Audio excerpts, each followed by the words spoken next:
बिस्मिल्लाहिर्रहमानिर्रहीम। अस्सलाम वालेकुम वरहमतुल्लाहि वबरकातुहू। मोअज़्ज़िज़ सामीन, उम्मीद है आप सब खैर व आफियत से होंगे। रमज़ान मुबारक का महीना ख़त्म हो गया, शवाल का महीना शुरू है। इस महीने में जो रमज़ान मुबारक में जो रोज़े हमारे कज़ा हो गए हैं, उस बारे में हमें किस तरीके से हमें रोज़े रखने चाहिए और किस तरह नियत करनी चाहिए, इस बारे में हमारे साथ मौजूद हैं हाफिज़ मोहम्मद इमरान साहब। उनसे बात करते हैं। हाफिज़ साहब, कैसे रोज़े रखने चाहिए, कैसे नियत इसकी करनी चाहिए रोज़ों की? नहमदुहु व नुसल्ली अला रसूलिहिल करीम। मोहतरम सामीन, असल में बात यह है कि जैसे हमने रमज़ान मुबारक के रोज़े रखे, अगर किसी की कमी कोताही की वजह से या कोई उज़ुर की वजह से रोज़े कज़ा हो चुके हैं तो उसको किस तरह अदा किया जाए, और इसी तरह शवाल के रोज़े रखे जाएँ, इसके बारे में हदीस पाक में आता है। जो रमज़ान मुबारक के पूरे रोज़े रख ले और शवाल के रोज़े भी रखे तो उसको पूरे साल रोज़ा रखने के सवाब मिलता है।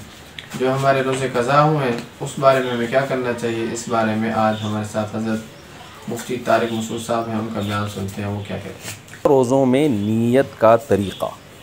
अगर किसी के कई रोज़े क़ज़ा, किसी ने कई क़ज़ा रोज़े रखे और ख़ास मुतय्यन नहीं किया कि किस दिन का रोज़ा है, मगर ये ख़्याल में था कि जो सबसे पहले क़ज़ा रोज़े थे वो रखने हैं, क्या इस सूरत में रोज़े अदा हो गए या नहीं। बिनते मुस्तफ़ा इंडिया से, जी बस उसकी नियत में इतना काफ़ी है कि रमज़ान के क़ज़ा रोज़े रख रहा हूँ या रख रही हूँ, और जो रोज़ा पहले था वो पहले, जो बाद में था वो बाद में। इतनी इजमाली नियत भी होगी तो क़ज़ा रोज़े अदा हो जाएंगे। लेकिन आइंदा जब क़ज़ा रोज़े रखें तो एहतियात ये कर लिया करें कि ये दिल में नियत कर लिया करें कि प्रॉपर बाकायदा ना, कि मेरे ज़िम्मे जितने क़ज़ा रोज़े बाकी हैं उनमें सबसे पहला जो रोज़ा है उसकी क़ज़ा। फिर जब दोबारा क़ज़ा रोज़ा रखने की नियत करें तो मेरे ज़िम्मे जितने क़ज़ा रोज़े बाकी रह गए उनमें जो सबसे पहला है, इस तरह से प्रॉपर वाज़े नियत कर लें, ये ज़्यादा बेहतर है। और अब जो रख लिए हैं वो अदा हो गए हैं, आइंदा की बात कर रहा हूँ। रोज़े क़ज़ा करने का तरीक़ा। रोज़े क़ज़ा करने का क्या तरीक़ा है। अगर किसी के ज़िम्मे बहुत सारे रोज़े क़ज़ा हों तो एक ही रोज़े से सारे रोज़े क़ज़ा हो जाएंगे या क्या तरीक़ा होगा। मोहम्मद ज़ुबैर साहब जद्दा से, मोहम्मद ज़ुबैर भाई, मुझे ऐसा लग रहा है कि आप शादी में आए हैं, इतने सारे रोज़े हैं और आप कह रहे हैं एक रोज़ा होगा तो क़ज़ा हो जाएगा। ऐसा नहीं होता भाई, जितने सारे रोज़े हैं सबका हिसाब लगाकर सबकी क़ज़ा करनी पड़ेगी। और क़ज़ा का तरीक़ा यही है कि आपने नियत करनी है फ़लाँ रमज़ान का मैं रोज़ा रख रहा हूँ। बस ये नहीं कि तीसरा रोज़ा रख रहा हूँ, चौथा वाला, इसकी ज़रूरत नहीं है। बस फ़लाँ रमज़ान के मेरे ज़िम्मे जो रोज़े थे उनमें से, जो मेरे ज़िम्मे रोज़े हैं उनमें से एक रोज़ा मैं रख रहा हूँ। इस नियत से रोज़े रखते चले जाएंगे तो रोज़े अदा होते चले जाएंगे। तो और अगर ये भी याद नहीं है कि कौन से रमज़ान में कितने छोड़े थे तो बस इतनी नियत काफ़ी है कि भाई आज जो मैं रोज़ा रख रहा हूँ वो मेरे ज़िम्मे जितने रमज़ान के रोज़े बाकी हैं उनमें सबसे पहला रोज़ा। तो फिर दोबारा यही नियत होगी कि मेरे ज़िम्मे रमज़ान के जितने रोज़े बाकी हैं उनमें सबसे पहला रोज़ा, इसलिए कि जो रोज़ा हो गया वो तो पहला रहा नहीं ना, वो तो कंप्लीट हो गया। तो फिर इसी तरह आप सुबह बस सहरी खाएँगे और ये दिल में नियत होगी और सारा दिन आप रोज़ा रखेंगे, इफ़्तार करेंगे। इस तरह से एक रोज़े की क़ज़ा हो जाएगी। और तौबा इस्तिग़फ़ार भी करना चाहिए कि क्यों रोज़ा छोड़े रमज़ान के। क़ज़ा रोज़ों से पहले शव्वाल के रोज़े रखना। रमज़ान के रोज़े अगर बाकी हों तो इनकी क़ज़ा से पहले शव्वाल के रोज़े रख सकते हैं। रिज़वान साहब कुवैत से, जी हाँ रख सकते हैं, कोई हरज नहीं है, बशर्ते कि यकीन हो कि क़ज़ा भी जल्दी से मुकम्मल कर लूँगा। शव्वाल के रोज़ों में क़ज़ा रोज़ों की नियत करना। रमज़ान के रोज़ों की क़ज़ा शव्वाल के 6 रोज़ों या ज़िलहिज्जा के 9 रोज़ों में पूरी कर सकते हैं। सैयदा फ़ातिमा कराची से, नहीं कर सकते। रमज़ान के रोज़ों की क़ज़ा रमज़ान के रोज़ों ही की नियत से होगी, उसमें शव्वाल के 6 रोज़े या ज़िलहिज्जा के 9 रोज़े नहीं आ सकते उसमें। मन्नत के रोज़ों में क़ज़ा रोज़ों की नियत करना। क्या मन्नत के रोज़े में रमज़ान के क़ज़ा रोज़े की नियत कर सकते हैं। हमना खान, जी नहीं, नहीं कर सकते। मन्नत के रोज़े बिल्कुल अलग होंगे, रमज़ान के क़ज़ा रोज़े बिल्कुल अलग होंगे। ईद के बाद सदक़ा फ़ितर अदा हो जाएगा। ईद तक कोई मुस्तहिक़ तलाश करने के बावजूद ना मिले तो ईद के बाद अदा करने से सदक़ा फ़ितर अदा हो जाएगा। तनवीद खार इंडिया से, जी अदा हो जाएगा, कोई हरज नहीं है इसमें। बेहतर तो ये कि इससे पहले थे। मरहूम की तरफ से रोज़े रखना। कोई शख्स फौत हो जाए और इसके ज़िम्मे रोज़े बाकी हों तो क्या इसके वारिस की तरफ से रोज़े रख सकते हैं। शम्सुल हक़ दुबई से, इस बारे में दलाइल मुतारिज़ हैं। राजे बात यही है हमारी नज़र में कि नहीं रख सकते रोज़े। हाँ, उसने रोज़ा रखने की, रोज़े के फ़िदिये की वसीयत की हो, मैयत ने अगर वसीयत की हो तो फिर 1/3 माल में से उस वसीयत को पूरा किया जाएगा, और अगर वसीयत नहीं की तो फिर फ़िदिया भी नहीं दिया जाए। ये फ़िदिया देना भी लाजिम नहीं है।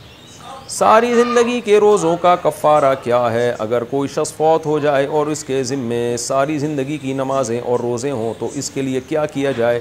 کیا اس صورت کے لیے کوئی ہیلہ وغیرہ ہے؟ زینت علی: کوئی ہیلہ نہیں ہے، بس توبہ استغفار کریں۔ اگر اس نے وصیت کی تھی فدیے کی تو وصیت پوری کر دی جائے، اگر وصیت بھی نہیں کی تھی بس توبہ استغفار کیا جائے اس کے لیے۔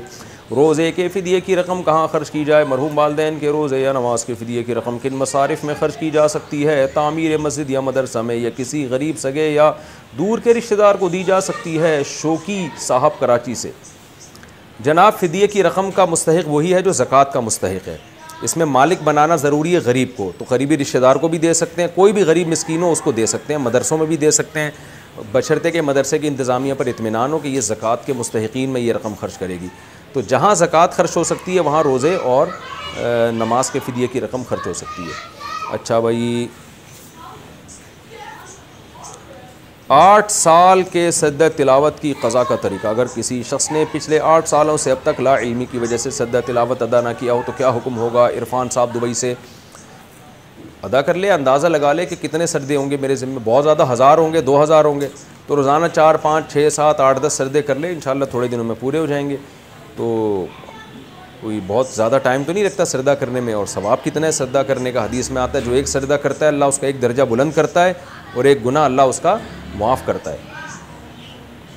نماز اور صدقہ لوگوں کو دکھا کر کرنا، نماز یا صدقہ وغیرہ میں اس نیت سے دکھاوا کرنا کہ باقی لوگوں کو ترغیب ہو، کیا یہ ریا کے زمرے میں آتا ہے یا ایسا کرنا بہتر ہے؟ نیز اس کی حدود کیا ہیں؟ حمید اللہ صاحب کابل سے۔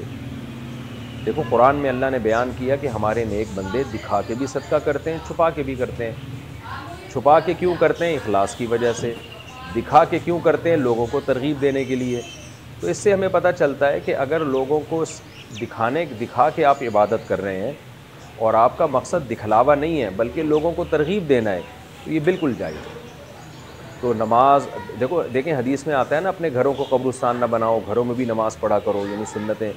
تو اس میں ایک بڑا مقصد ہے بچوں کو بھی ترغیب ہو، آپ دکھائیں گے بیوی بچوں کو تو ان کو بھی ترغیب ہوگی، صرف آپ کے کہنے سے ترغیب نہیں ہوتی، آپ بچوں کے سامنے بیٹھ کے دعائیں مانگا کریں، تلاوت کیا کریں تو ان کو بھی ترغیب ہوگی۔ تو اس لیے کسی کے سامنے نماز دکھا کے پڑھنا تاکہ لوگوں کو ترغیب ہو، یہ جائز ہے، اس میں کوئی حرج نہیں ہے۔ البتہ دل میں آپ کے کیا ہے یہ اللہ ہی جانے، لیکن کچھ نماز چھپ کے بھی پڑھنی چاہیے اور دکھا کے بھی پڑھنی چاہیے۔ اسی طرح صدقہ خیرات، کچھ صدقہ خیرات وہ ہوں جو اللہ اور آپ کو پتہ ہوں، حدیث میں آتا ہے دائیں ہاتھ سے دو، بائیں کو بھی پتہ نہ چلے، اور کچھ ایسے ہونے چاہیے جو دکھا کے بھی ہوں۔ روزہ چھوڑ دیا تو صرف قضا ہے یا کفارہ ہے؟ اگر کوئی شخص جان بوجھ کر روزہ نہ رکھے تو قضا کرے گا یا کفارہ بھی دے گا؟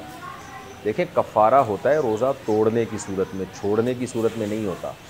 اگر آپ نے رمضان کا روزہ توڑ دیا، بیوی سے ہم بستری کر کے توڑ دیا، ہم بستری کا مطلب یہ کہ انٹرکورس کیا، تو بے شک یعنی صرف انٹرکورس کرنے سے ہی روزے دونوں پر کفارہ لازم آ جاتا ہے۔ اگر عورت کا روزہ تھا اور وہ راضی تھی اس عمل پہ تو اس پر بھی اور شوہر پر بھی، اور یا کھا پی کے روزہ توڑ دیا کسی نے، تو ان دونوں صورتوں میں 60 روزوں کا کفارہ لازم ہے۔ اور روزہ توڑنے سے مطلب رمضان کا روزہ 60 روزے لگاتار رکھنے پڑیں گے۔